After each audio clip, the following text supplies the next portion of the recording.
Big things come in small packages. I hope. Yeah, so you got to set proper expectations. You don't want people to get antsy.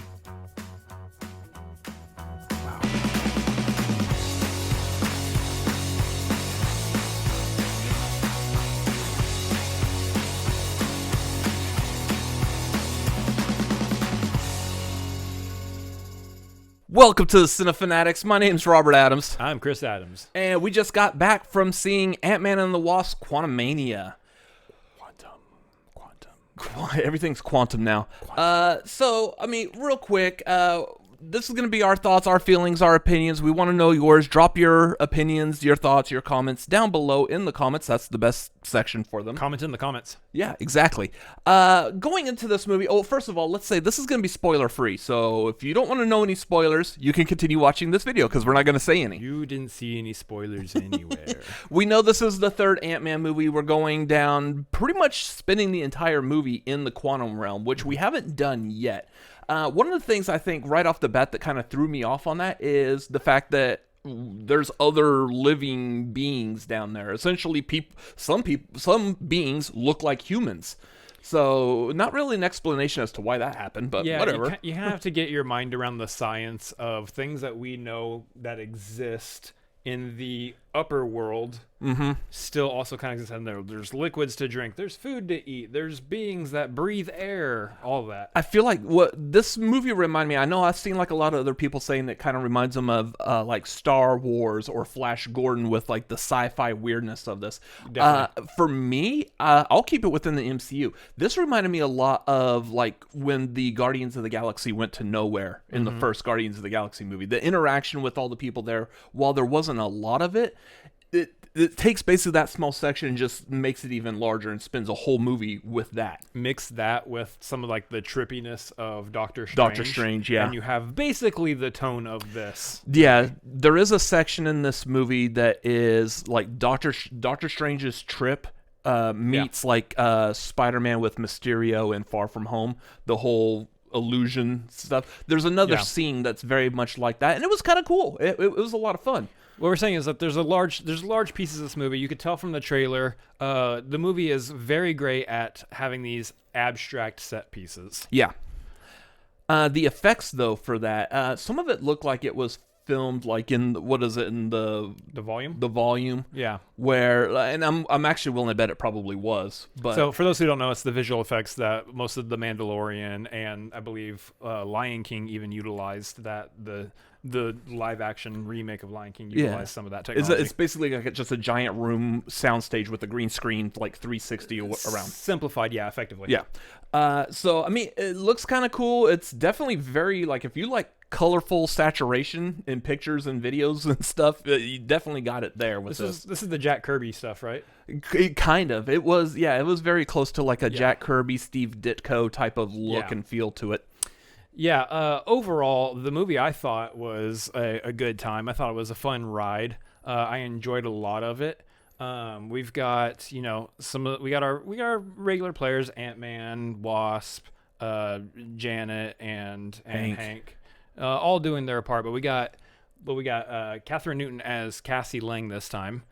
I thought she did a fantastic job. I thought, obviously, there's only so much that character is going to be doing at this point as Scott Lang's daughter, but I thought for what the role required, she did a fantastic job. There was a bit, and there's a part where you got to kind of suspend your disbelief for a minute, that like all of a sudden Cassie is very knowledgeable at like quantum stuff and science. Like we came back from Endgame, and all of a sudden seems more like she's related to Hope and Hank instead of Scott. She did do a lot of studying during that 5 years. Yeah, so and they kind of explain that away real quick, but so that was kind of a weird tonal shift for her. We do get her, obviously we get her in a costume, kind of like the comic book. She is also someone who becomes a superhero in the comics as well, becoming the character of Stature, later becoming Stinger. So, we knew this was potentially the direction they were going to go with her character anyway, so... Yeah, but overall, she did a great job. I think there's a couple other things you want to talk about. Obviously, you want to talk about Kang, but you also definitely want to talk about MODOK. This homie right here. And there's only so much we're going to share about that. There's definitely some spoilers around him as a character. I will say that what they did with MODOK in this movie, for the most part, I actually enjoyed. He looks weird, but then again, MODOK looks weird.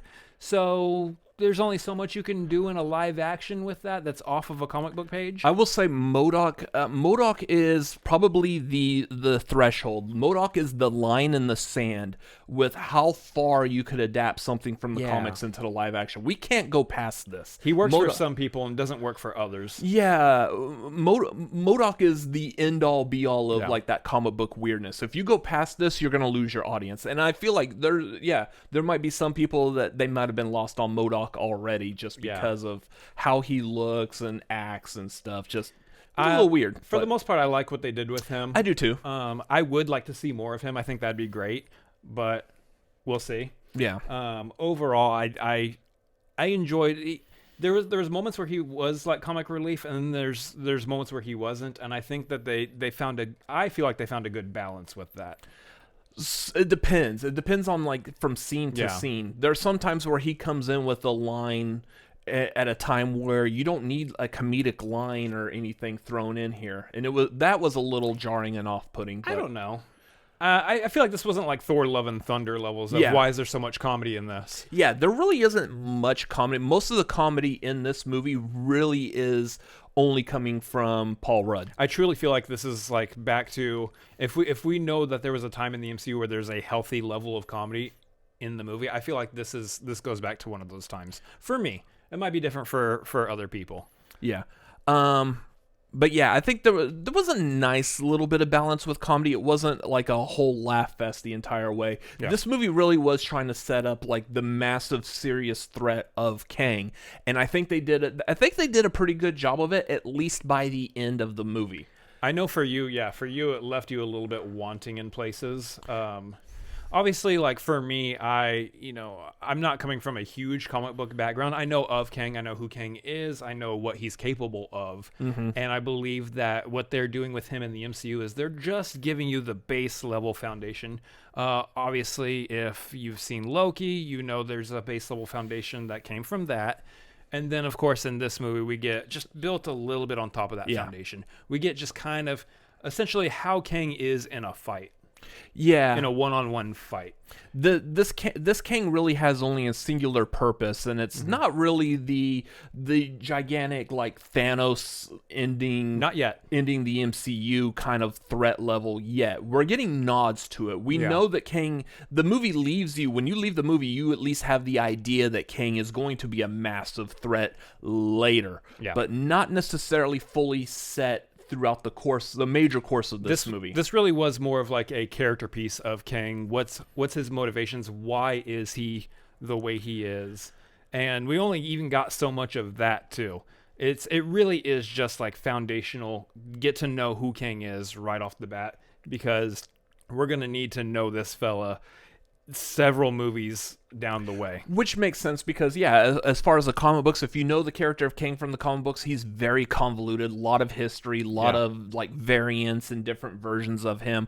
There's no way you can throw all that at a person, an average moviegoer right off the bat. You'll lose them and like, nope, this is too stupid. I don't want to watch this. I don't care anymore. I have no reason to need to be invested in this character or what they could potentially mean for the future of the Marvel Cinematic Universe. But all that being said, Jonathan Majors was the right choice. Oh, absolutely. I will say compare the version of his character, He Who Remains from Loki, and compare it to his Kang character in this movie.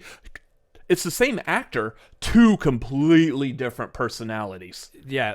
And he did a really good job, like knowing that you have to separate essentially all these variants that Kang could potentially have. It's crazy because they're two different personalities, but they're also kind of sort of still similar in a way. And I don't know if it's just because it's Jonathan Majors' face on both characters, but what I'm saying is that for the MCU with Jonathan Majors, expect to see this man's range. Yeah. This man's range is going to be on full display this phase, next phase, all of that. This is setting up in a potential way where there's a very likely chance, depending on what they do with him in future. I don't know if based off of this movie alone, but in future movies, depending on how they use Kang, there's a potential that he could end up getting like Oscar nomination for his acting. Because he's going to, there will be movies where he's going to end up probably playing multiple versions of himself, all with different personalities. Hey, from your mouth to eternity's ear. Yeah, so literally. So that's a very strong possibility, and I think Jonathan Majors is very capable of doing that. I think we got someone who's going to show us a lot, and while we are looking at just kind of the foundation of who Kang is, first of all, comic book accurate look, he looks fantastic. Yeah, you see it in the trailer, but he looks fantastic. Yeah, they did a good job with that. Yeah, but more than that, we know that there's so much room to build on who the character is. I'm just expecting just a whole lot from this, and they did a really good job of just kind of introducing him to us in this movie. Yeah. So main takeaways from this, I feel like there's kind of a lull about midway through the movie where it's just a whole lot of fighting, and it's just fighting just so everyone can like basically get out of the quantum realm. Yeah. And there's nothing really plot driven behind it. It's just needless running around trying to get out. Maybe like a little bit of humor sprinkled in there, but for the most part, I just feel like it kind of loses me a bit. Overall, it was a very Ant-Man focused story. You tend to see a lot of these situations with these later Marvel movies now where it's like, okay, how does this feed into the bigger universe? While this was still also a very Ant-Man focused story between him, his relationship with his daughter, the whole Ant-Man family as a whole. I didn't feel like there was as much of a family dynamic as the previous movies did. This movie really, I felt like, was more pushing for just like, hey, we're setting up the future of the MCU movies, the rest of Phase 5, and so on and so forth. I do love that Ant-Man's constantly the one going, guys, something big is happening here. Yeah, but like I didn't feel like that full family. There's nice bits between him and his daughter. Yeah, but that's roughly about it. Like I feel like a good portion of the movie is like just him and his daughter like acting with each other, the parallels off each other. between their lives. There's not much, like the previous movies were very heist based. There's maybe like a slight part of this that has anything to do with a heist, but that really isn't the major part of this movie. Again, this movie feels more like, as big and as epic as Marvel was trying to sell it to us, I feel like it's kind of a filler. This is a movie that's just setting up chess pieces for the future of where it's going to go. Interesting dynamic on this channel, because I feel like this is actually a really good introduction to the next phase, and I feel like it's going to be the history of the MCU is going to show this is a solid pillar for this current trajectory that the MCU is going in. Okay, so yeah, I mean, setting up chess pieces, setting up like a flag in the ground, saying, okay, here's where we're gonna go from here on out. Yeah, that's what I kind of feel like. It's all set up to the future, and this really, I don't feel like works just on its own. I think it's going to take the other movies that are going to come out after this, especially any movies or Disney Plus shows that are going to have any kind of connection as to what happened in this movie. I think that's where we're going to see like exactly how this movie does feed and how it plays out later. To be fair, that is kind of how the MCU is set up at this point. So what you're going into is you're expecting from the MCU a movie that not only has its own story, but does set up other movies. I believe this movie did have a good story in and of itself. It does set up more future for the MCU. That's just kind of how every MCU movie is at this point. Yeah. So that's kind of what you should expect going into it. I loved it. I thought it was great. Me personally, I don't know. You feel ready to rate? Yeah, go ahead. Me personally, I'd give this a solid 8 out of 10 for me. I'm going to have to probably give this like, I don't know, 5. Really? 5 or 6. Wow. I don't know. I mean, again, as with all of these movies, when they come out on Disney Plus available to rewatch, I'm usually going to watch it like right away. I mean, we're halfway through February, and I've already rewatched Wakanda Forever twice since it's been on Disney Plus. So I will rewatch it again. Typically, my opinions of the movies do change upon those rewatches.